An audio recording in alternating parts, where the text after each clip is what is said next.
Welcome back to the Pod Profit Summit. I'm really excited to welcome Christine Campbell Rapin. Christine came highly recommended by one of our mastermind members, and I can see why. She's really a wealth of information. So to give a little casual version of her bio, Christine is a tell it like it is business mentor, consultant, speaker, three-time international best-selling author.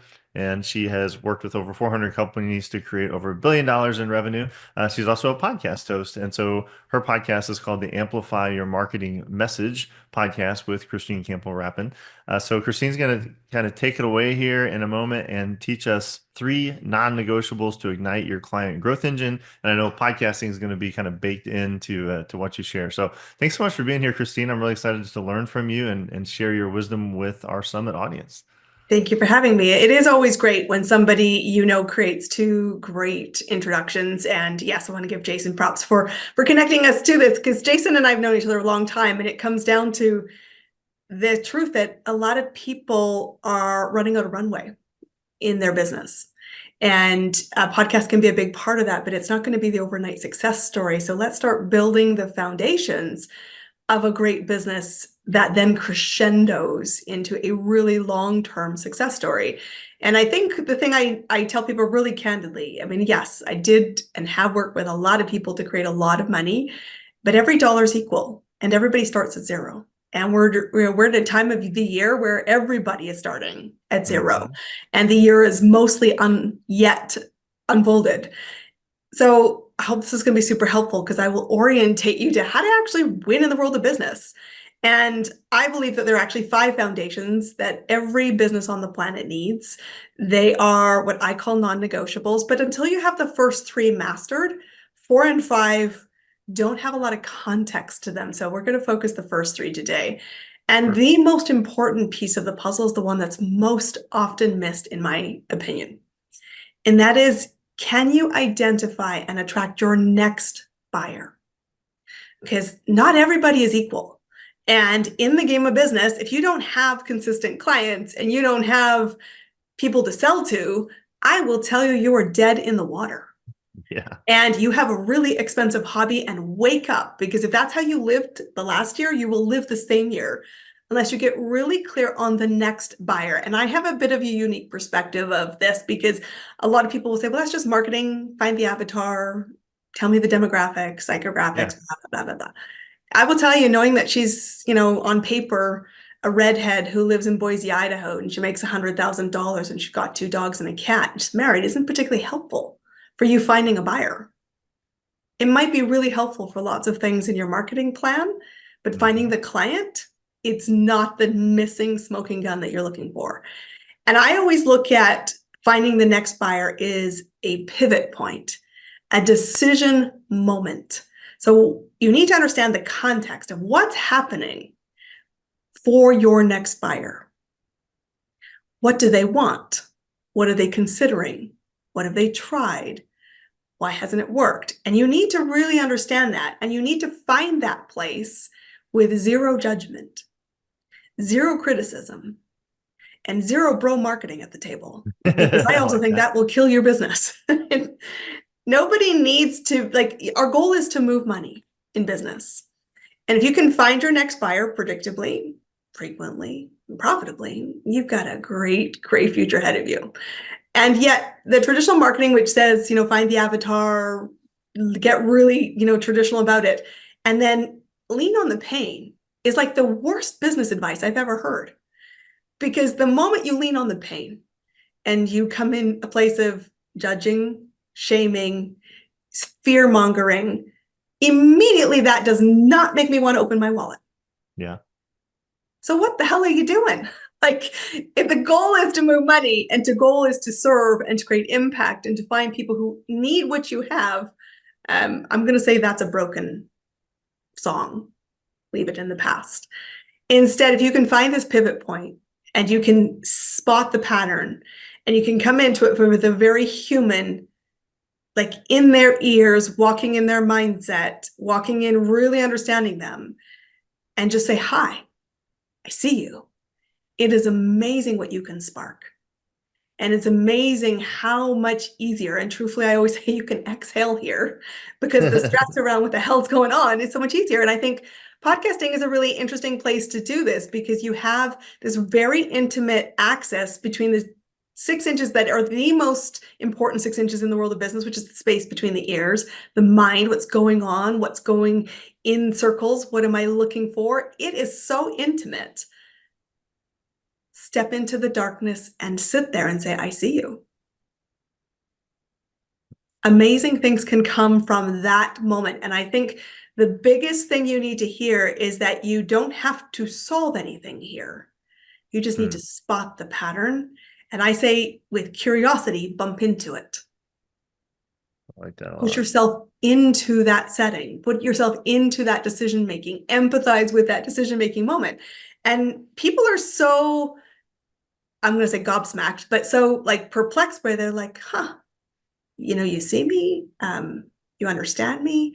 This is weird, rare, and I'm fascinated. And that is a very great place to be with Yeah. somebody who needs a solution because it is the spark that you need. And the goal to me, I always say to everybody who's ever worked with me, you are the spark and I am a fuel source. You have to light your engine. And this is how you start with the first foundation. Do you know what's going on? Can you spot the pattern and can you intersect it?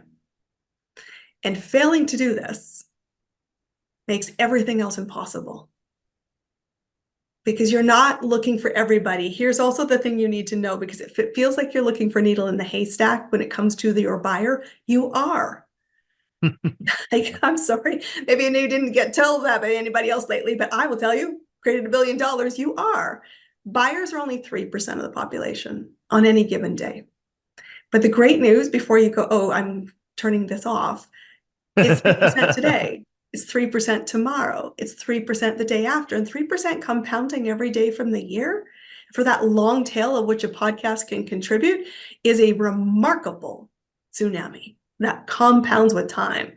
But you've got to be clear, you're not looking for everybody. You're looking for a decision-making moment for a person who is ready to move.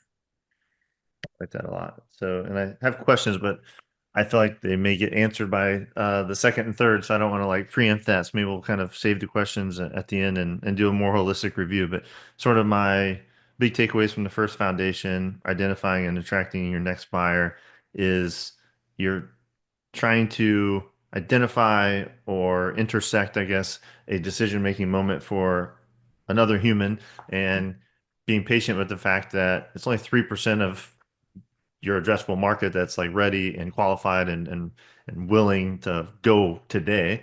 But the good news is you don't only have today, right? And so we have these different mechanisms, podcasting obviously being a major one, to find people in those moments throughout time. So that's kind of the context, I guess, that is I have that right? Yeah, you've ended up right in the deep end where we want you. And Yeah. from there, if you can see this pattern, the second pillar is a strategy piece. And a lot of people miss strategy or hustle their way past it, but eventually you will get in trouble if you don't address strategy.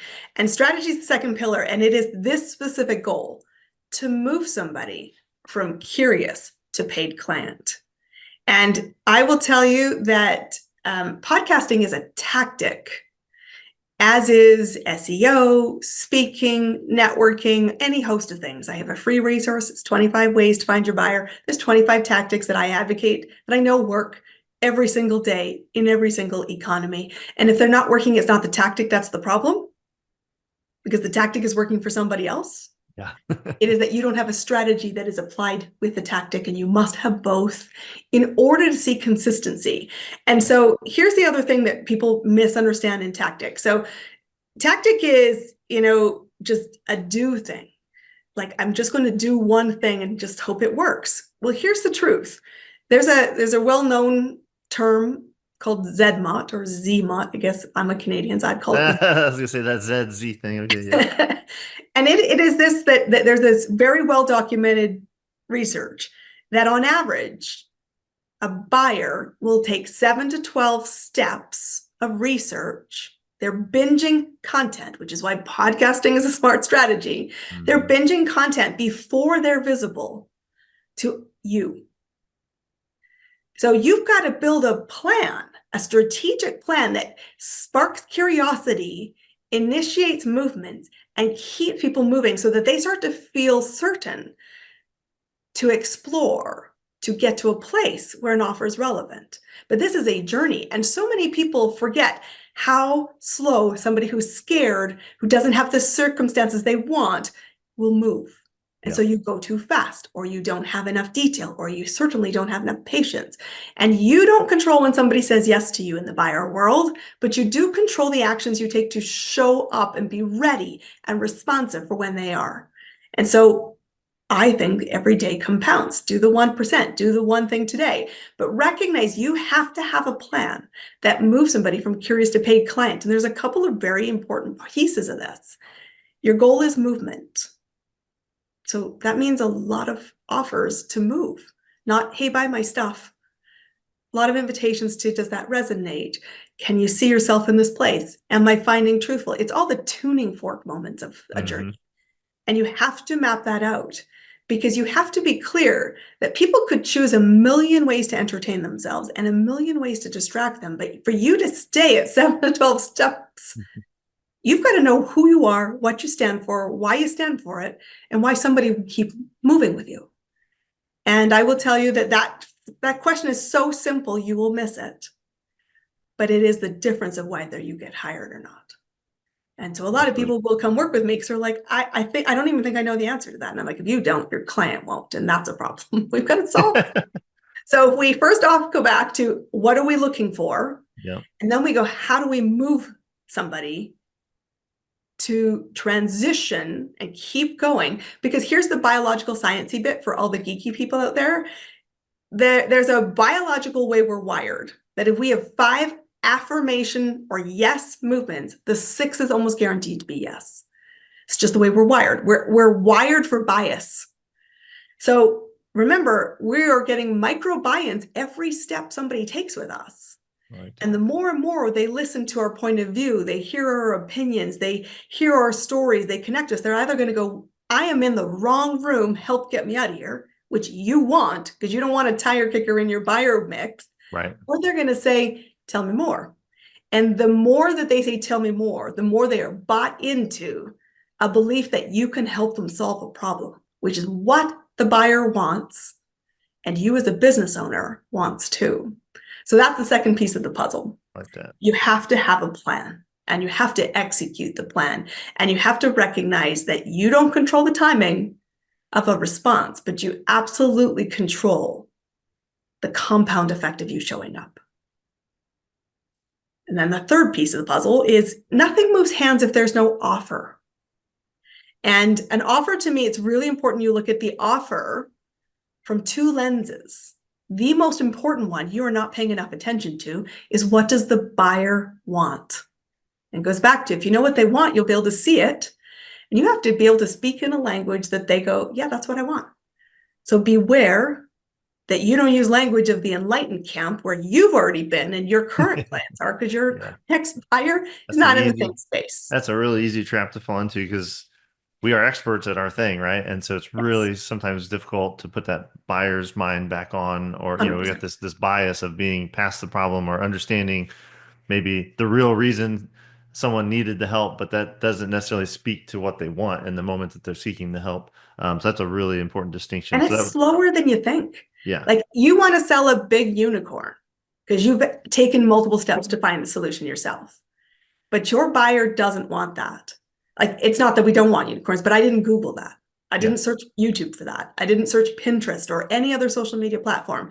So beware that you're trying to sell something too grand to start when you've got to put your buyer hat on. And I mean, people pay me, people hire me to be their buyer advocate, because yeah, every single day in a working relationship, I'm saying, what does the buyer want? What is the language of the buyer? What does the buyer need to hear, feel, see, and experience, so that when you say to them, would you like me to make you an offer? Which you should be saying, so you are really clear you're in an offer. Because, by the way, guys, a post on social media or a line on your podcast, hey, come find me, is not an offer. Yeah. It's an invitation to move something, but it is not an offer. An offer is, you have this problem. Would you like me to tell you what I would recommend? Would you like me to tell you what the investment level is? So the second piece of this offer is you have to be 100% clear. Why are you the must hire to help them get what they want? And that means that you are not just a likable expert, because being liked is optional. They don't need to like you to hire you. They need to get what they promised. And sometimes, like, I'm a mentor, so I'm like, you're not going to always like me. I'm going to be truthful to you. And that's not always really comfortable. It's respectful, but not comfortable. Yeah. And therefore, you need to be sure, I know she's going to be uncomfortable to work with, and she's going to help me make a hell of a lot more money and find more clients. So I better say yes to that, because I'm not getting there on my own. But the second piece is you have to be seen in your own eyes and in your buyers as a must hire, Like that. not a likable expert. And the trap people get caught in, especially in the podcast world, is you're there to educate. Yep. And let's be clear, nobody pays you to be educated. Even universities are struggling. The business model's broken. Knowledge is so readily available that it is not the knowledge people will pay for. And if you only stay at knowledge, you will stay in the slow lane and go broke in business. You have to help people implement knowledge. You have to people understand and can take the knowledge and do something with it. That is more valuable, because I think there's only 3 reasons you don't know the business you want. If you are right now thinking, last year didn't go the way I wanted, or I want something different this year, there's only 3 reasons you won't have it, and all 3 are solvable. Number 1, you don't know how to grow a business. You don't know how to bring leads in. You don't know how to make offers. You don't have the systems to support delivery, and you don't have the business skills. That's a knowledge problem. Yep. We can solve the knowledge problem. Work with me. I know how to do this. Number 2, though, is the idea that I know what to do. I'm doing it and it's working, but it's not working to the degree I want. Well, if it's not working to the degree you want, honestly, the answer is not effort. There's a blind spot. Something needs to be improved upon, because you're losing people either in, I don't know what decision they're making, or I don't know how to move them and not lose them in the wilderness, or I'm not really sure that I know how to lead a sales offer and get to yes and hold the yes through delivery of the result so that they're really happy clients. Yep. Well, if you don't know what to change, don't beat yourself up. You need somebody else to help you see into the dark. Get somebody to do that for you. And the third reason, if you don't have the business you want, is truthfully, you don't want it, because you're waiting for it to be convenient. And you're thinking, every reason that I should do something today, I don't do it. Like the dog ate my breakfast, it rained 3 raindrops, whatever your storyline is. There's a hell of a lot of other options in the world to make money. But if you're a business owner waiting for it to be convenient, it is not about convenient. It is about doing things consistently, the things that are required in order to get what you want, not just saying, I want it, and then doing nothing to get it. So those are my 3 foundations. That's the thing you need to solve, and ask yourself, where's my gap? Because without these 3 foundations, you're making business way harder than it needs to be. I And like once that. you Yeah, I'd have like to. this, I it's want to predictable. recap them in sort of my layman's terms, and Yes, please. then maybe we can walk through just a quick example of kind of each of those 3 phases or Yeah, pillars or foundations through podcasting specifically, like how would yeah, this look if you have a podcast, and then maybe at the end, if you're willing to, I'd love, we don't have to do a deep dive, but even just naming sort of steps 4 and 5 or pillars 4 and 5, so sure. people can kind of think, okay.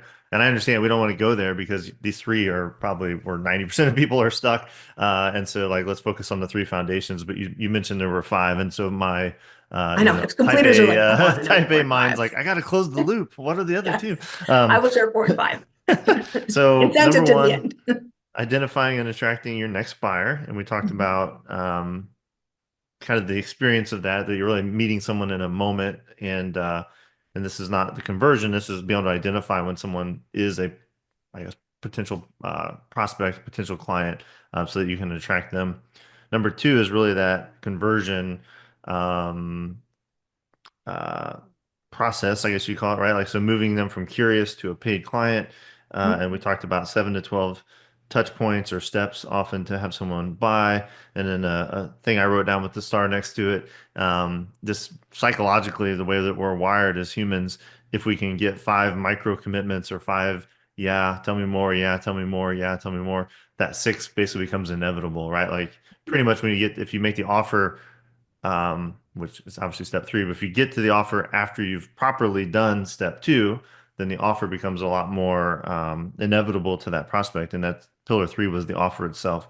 And then you mentioned there two key components of a compelling offer or an effective offer, talking about what the buyer actually wants, which is often way earlier in the transformation and maybe where we're at as someone who's teaching it. And so being able to put your buyer's mind on or have someone give you that outside uh, influence or information to inform that. So what does the buyer want? And then number two, being 100% clear on why you are the must hire. So it's not about Mhm. likability, it's not about education.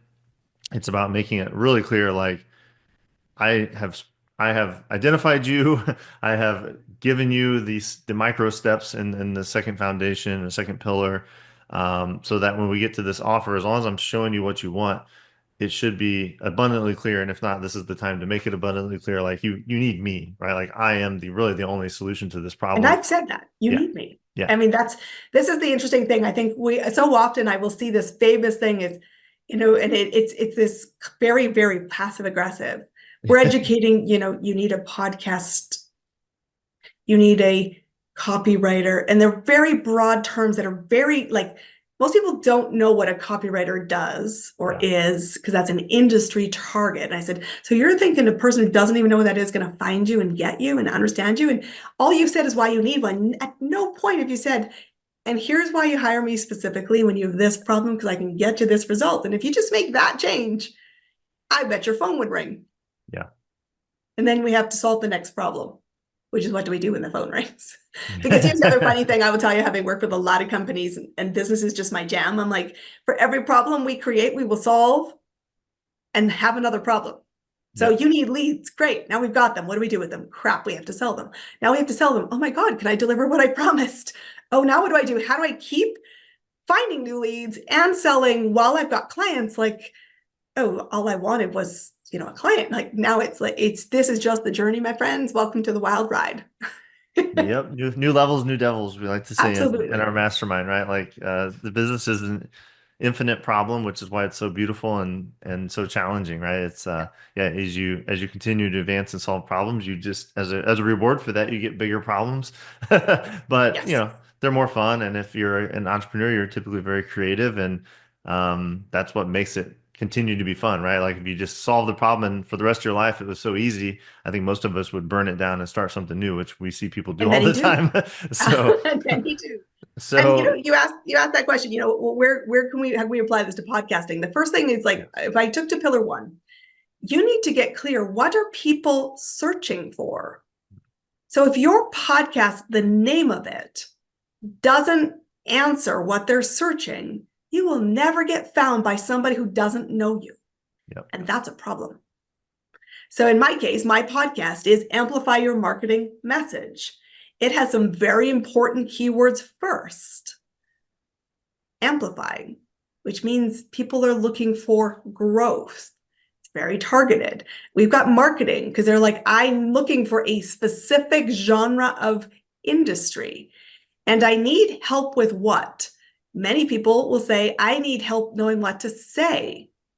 So the podcast name has to address what am I searching for? And it should be a clue that if I listen to the first episode, I'm either in the right room or I'm not in the right room. And if you cannot get them to stick on the first episode, you haven't got a hope. yep, So you need to be clear. What does your podcast stand for? What problem are you addressing? And who are you looking for? And what's going on in their world that you need content to keep them interested? I happen to use my name as a byline, but I'm actually been in business a lot of years and you can find me and I'm very well findable on the world of the web and LinkedIn and other places. So for me, my byline is important. But for most of you, if you are just starting out, your name is irrelevant.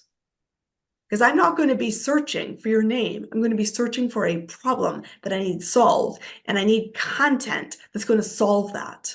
And so the thing that I like to think about in that moment, a decision-making moment, is we're all human, which means we have patterns and repeating problems. So what's the line in the sand that I've drawn 1,000th time that I still need to Google or search for? And your podcast title should reflect that. So everyone out there, go retitle your podcast so that you can be found. Your podcast title needs to be something that is findable by your buyer, who's 3%, who will then binge your content and start moving to the second thing, which is, okay, and now I'm in the right room. Tell me everything I need to know about how to make success. And that's pillar number 2. And so frequency matters. I have listed my podcast every week. You choose your frequency. And here's my tip as podcasters. You can do anything you want. Right. But you need to commit to the fact that there needs to be predictability, because when someone starts to say, I love what you're doing, they need to be sure you're going to be here, because it's a trust build. And so I've made the commitment. I will commit to a podcast a week forever, because I could manage one a week forever. But you need to do that, because there is a lot to be said for the crescendo. And I have a funny story that I will share really briefly, because this is not my first podcast. I have both had another show, and I've also been a guest host for other people's platforms. And I speak about 80 to 100 events a year on top of my own events. So this, as I said, I'm a very findable name. If you start to realize, crap, I need somebody in business, you'll probably come across me in some place or form. But the funny thing was, I knew that there was a long tail. So when you're picking topics, pick something you will want to speak about for the next 5 years. Yep. Don't pick something that is just topical, because it will age badly. And so when I first started my first podcast, it started to get published. And a friend of mine who's halfway around the world in Dubai was trying to get her business off the ground in a new country. She'd moved from South Africa to Dubai. And she was asking something about building trust as an online business owner. And she put something into ChatGPT, and my podcast came up in number 5. She's like, well, not only can I just say like that is a good answer, I know her, she's a good resource. And if you need an introduction, I will introduce you to her. And she sent me the screenshot. She's like, this was a very wild moment, but I did close the client, because my access to that knowledge and the ability to take not just what they could hear, but introduce and move you forward, I wasn't like anybody else they'd met. Yep. So play the long tail. Think about topics that are going to be as relevant today as irrelevant, with different spins in 5 years, because we're building the second pillar, which is movement, and people will not move in the sequence you build. They're going to be erratic, but that's why your whole strategy has to be synced. So that I don't care if you end up in episode 7 and then end up at 120 and end up in number 28, they will all have a through line. Yep. And you're all sure you're in the right room. And in every episode, I give you an invitation to take a next step, because I'm keeping you moving, playing to the 7 to 12. That. So frequency, and then a call to action, so that people know they're in the right spot. They can continue to progress where they're at, and you're always telling them the next step. So you're always progressing them to the next step in the process. And showing them where the next gap is, because here's the thing. Yeah. In every episode, we're solving something, right? This is value. We're solving something. We're giving you very tactical answers on some specific topic. The topic is the podcast name, or the podcast name is what room you're in. The episode is what specifically we're talking about.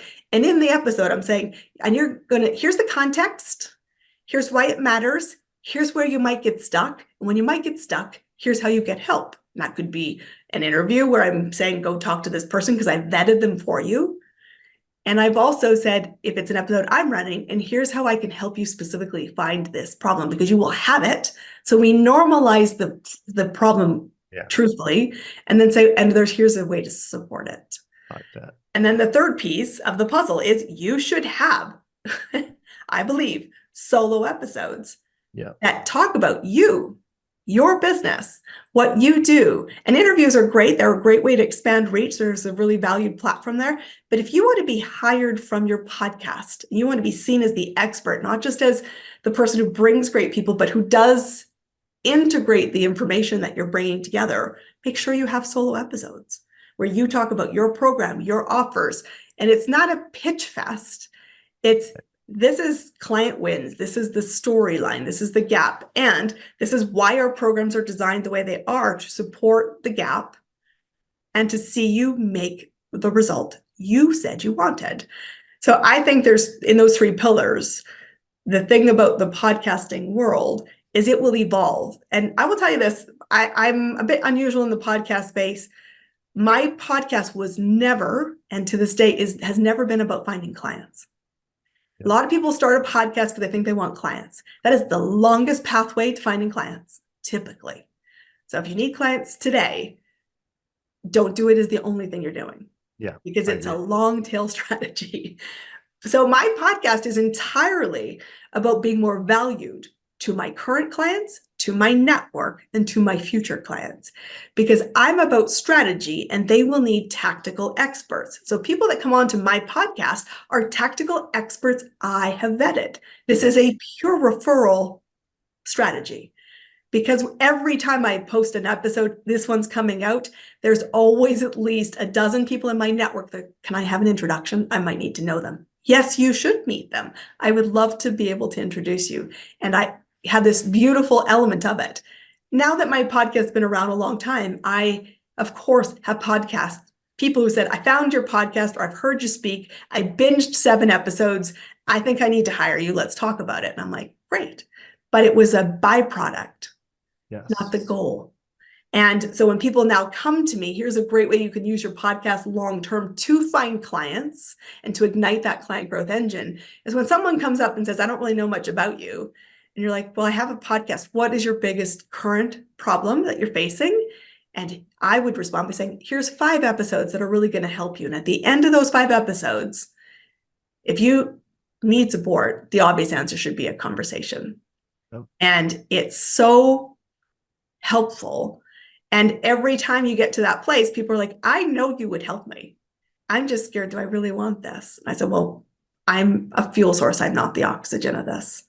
Yep. So when you decide, come into my space and, here's the code word, Christine, tell me what it's like to work with you. And I'll know you want that conversation. Yep. And we move very quickly from that. Like But that the a lot. podcast itself was meant to add value to my network. People know if they're in the right room. We add value and we use it to strategically move people at a faster pace through those 3 steps. And as a result, we have a really stable, successful business and fun now. It's kind of wild because we have a lot of people and even very big businesses coming and saying, I want to be on the podcast. I'm like, are you sure you're in the right place? They're like, yeah, you're doing something interesting. I want to be on it. I'm like, all right. I love that. Yeah, and I've speaking because so you've had a podcast in the past, and so I've been a quote unquote professional guest for about 3.5 years. I built 2 brands that way. That's how I got into this whole world. And then about a year ago at this point, I started my own podcast, and I did it thinking, yeah, like lead generation. Well, I'll invite people on who could use my help. I'll interview them, and then at the end they'll be like, hey, can I, hire you? And of course, some of that happens, but much totally changed after about, I don't know, probably 5 or 10 episodes in. I started to realize just kind of naturally, kind of like through intuition, is like, I'm not doing that at all. Like, what I'm actually doing is highlighting client success stories. And then bringing on some people who, yeah, like you said, are very great tacticians, or someone who really does fill a gap that I don't fill. And then kind of the third bucket was solo episodes. And I gotta say, yeah, from my own experience now, and now paying attention to this on this side of the microphone, on the host side, after I don't know 50 something episodes, I'd say, yeah, if you should really set out to have, I'd say at least a third. I don't know what your feeling is, but I'd say at least a third of your At content least a be third. solo, and probably at least, and probably preferably half or more, right? Yeah, and I think at least a third to start, and that would just be the commitment. That's, if you're running weekly, it's 1 a month Yeah, or, kind of in that area. roughly, I yeah. think over time, you might even get as far as 2/3 because it depends. If your goal is to become, I said, a must hire, visible expert, authority you do it. Let's just be clear. People will hire you for your opinion in a podcast. You must bring one. Yes. And remember that you're not everybody, all of the buyers, 3%, got to find your 3%. So the more you can lean into your opinion and things like that in a solo episode, that is the space to do it. I Yeah. mean, you're not there you can add your context in an interview for sure. This has to be you because you're both sharing an audience and you're hoping to benefit from a wider reach as a collaboration. But you should be moving at least. My episodes right now are half and half.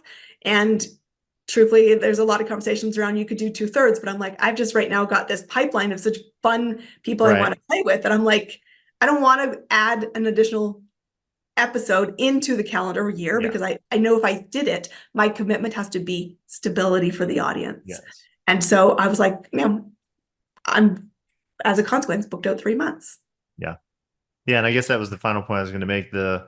The people I do interview, again, I'll interview clients and say, hey, tell me about your story and your success. Of course, that's good for them and they feel valued in doing that. And it's good for me because then they point back to me and say, you really helped me with this. Social proof. So that's good. And then I kind of got the mentors, like maybe someone who um, I would kind of want to consult with, or someone who's, built an 8-figure business and I'm at 7. I'm like, it'd be really cool if I could get an hour of their time. This is a really great way to do that. So I kind of pull that 100%. mentorship down into value for my audience. It's frankly kind of self-serving. I get to learn from them, but the majority of my guests are potential partners, right? And I think that's kind of what you're getting at. And that Mm-hmm. comes in different forms. Maybe they serve the same audience in a different way. They've got different tactics than what I teach. In some cases, they'd be very collaborative people, but that's really what I'm thinking about me pursuing a guest. Very, very infrequently does it cross my mind like, oh, that would be a great client. I'm going to interview them on my podcast, which is where I thought I was going to. That's why I'm kind of saying this out loud. I thought that was the point of the podcast. A As I got lot of into do. it, what I've Yeah. actually done is say they would be a potential partner. Like I could see their audience, loving a workshop that I could do with them, or maybe inviting them into my mastermind to be a guest trainer. Like there's a deeper, more peer-to-peer collaboration that needs to happen here, and the podcast is a great way to open that door. And so that's how I've actually applied it over the first year. Even I though that love was to see not the that initial transition plan. because I think I mean, I know two things. You will find more value long term with a podcast or strategic alliances than you will from a short term hit and run. Yeah. 100% true.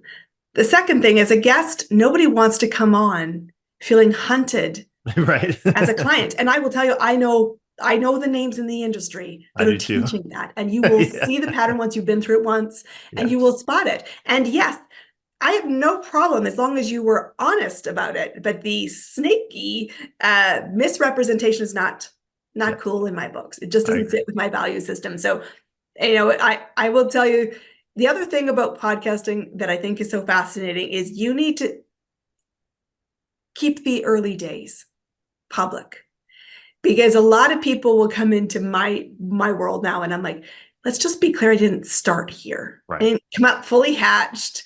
The podcast is crescendoing. It's got some really mind blowing my brain about who's coming in. And I will tell you, celebrity interviews are not usually great interviews. They're Right. just not as easy all around the board, but they can be like that's a cool moment for your So business. cool. Yeah. So that's credibility. Yeah. There's truth to that. But at the Yeah. end of the day, my first random stranger that I recorded in my podcast, I think is episode 4.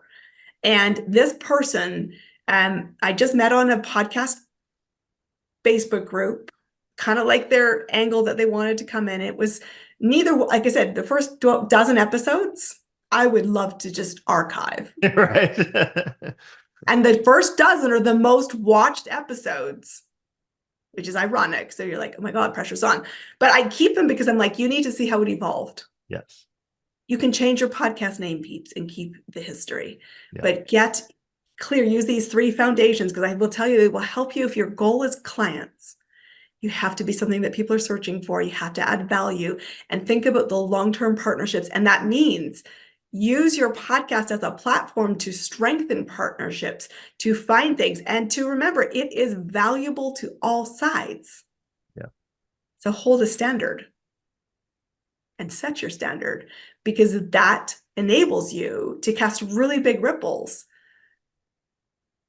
but beware that you're going to think it's for client growth. Beware, lots of people struggle to monetize it. And I said, is it true that the podcast brought a client, or is it, somebody found me somewhere else? And it was one of the many 12 steps they took. But it also was like, you're really serious about being in business. Like, you're not a fly by night person. I'm like, no, I never set out to be a business mentor. This was not something I decided random day to do. Right. But enough people kept saying to me, how do you do this? And I was like, it's not that complicated.